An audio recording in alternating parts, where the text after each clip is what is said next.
ప్రతిపక్షాలను మరి కావాలని హరాస్మెంట్ చేసి ఆ టైప్లో టైంపాస్ పని చేయలేదు.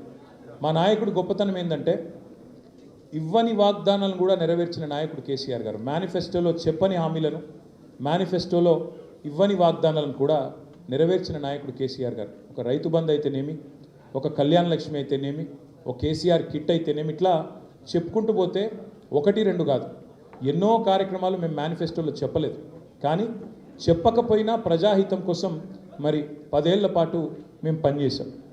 ఇవాళ బాధ అనిపిస్తున్నది, ఎంక్వైరీలతో కాదు, ఎంక్వైరీలకు భయపడేటోడు ఎవడు లేడు, బాధపడేటోడు ఎవడు లేడు. కానీ ఇవాళ ఇంత కష్టపడి మరి కేసీఆర్ గారి నాయకత్వంలో ప్రజలు సాధించుకున్న ఈ రాష్ట్రంలోని పరిపాలన పిచ్చోడి చేతిలో రాయిలాగా మారిపోయింది. పరిపాలన మీద దృష్టి లేదు, పరిపాలన చేత కాదు, ప్రజలకిచ్చిన హామీలు నెరవేర్చే సత్తా లేదు. అసమర్థుడి జీవనయాత్రలాగా ఈ 2 ఏళ్ళు ఏదో నెట్టుకుంటూ టైంపాస్ చేసుకుంటూ వచ్చినారు. ఒక్కొక్క రోజు ఒక్కొక్క డ్రామా. కొన్ని రోజులు కాళేశ్వరం పేరిట డ్రామా, కొన్ని రోజులు గొర్రెల స్కామ్ అని డ్రామా, కొన్ని రోజులు ఫార్ములా ఈ పేరిట డ్రామా, మరికొన్ని రోజులు ఫోన్ ట్యాపింగ్ అని చెప్పి డ్రామా. ఇవాళ బాధ ఎక్కడ అనిపిస్తుంది అంటే, చదువు, సంస్కారము, మర్యాద, హుందాతనం ఉన్న ఒక పార్టీ నాయకుడిగా నేను చేసే విజ్ఞప్తి, నేను చేసే ప్రార్థన ఏంటంటే, ఈ పుట్టిన మట్టి సాక్షిగా, అంతరాత్మ సాక్షిగా అక్రమ అనైతిక పనులు నేను ఎన్నడూ కూడా చేయలేదు అనే మాట స్పష్టంగా చెప్తాను. ఈ రెండేళ్లలో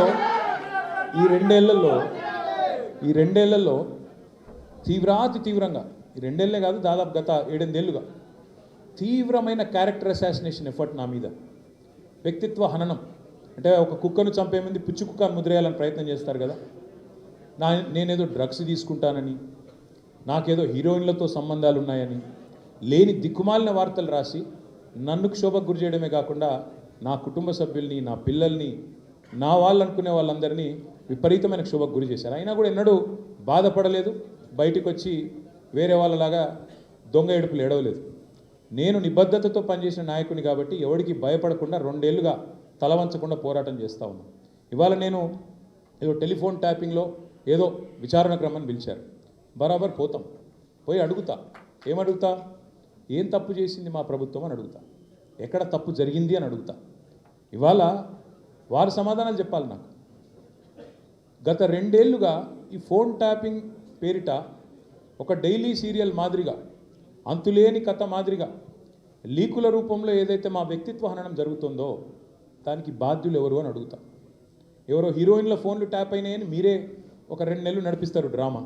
పోలీసు వాళ్ళు, కాంగ్రెస్ పార్టీ వాళ్ళు మీరే లీకులు ఇస్తారు, మీరే రాయిస్తారు, మీరే మళ్ళీ మీదికి వెళ్ళి మా వ్యక్తిత్వ హననం చేసే ప్రయత్నం చేస్తారు. ఇక వీళ్ళని బెదిరించిందట, వాళ్ళని బెదిరించిందట అని మీరే రాపిస్తారు 2 నెలలు. మళ్ళీ 3వ నెలలో మీరే రాపిస్తారు. ఏ హీరోయిన్ల ఫోన్ ట్యాప్ కాలేదు, ఎవరిది కాలేదు, అంతా బోగస్, ఇన్ని రోజులు మేము చెప్పిందంతా తూచ్ అని చెప్పి మళ్ళీ మీరే రాయిస్తారు. మరి నా పరువుకి, నా ప్రతిష్టకు కలిగిన నష్టానికి ఎవడు బాధ్యుడు? రేవంత్ రెడ్డి బాధ్యుడా? ఈ లీకులు ఇచ్చిన పోలీసు వాళ్ళు బాధ్యులా? రాసిన మీడియా వాళ్ళు బాధ్యులా? నేను అడుగుతా. అట్లా ఇంకో మాట కూడా నేను అడుగుతా. ఇవాళ మీరు ఏ అధికారి అయినా, ఈ రాష్ట్రంలో పోలీస్ అధికారి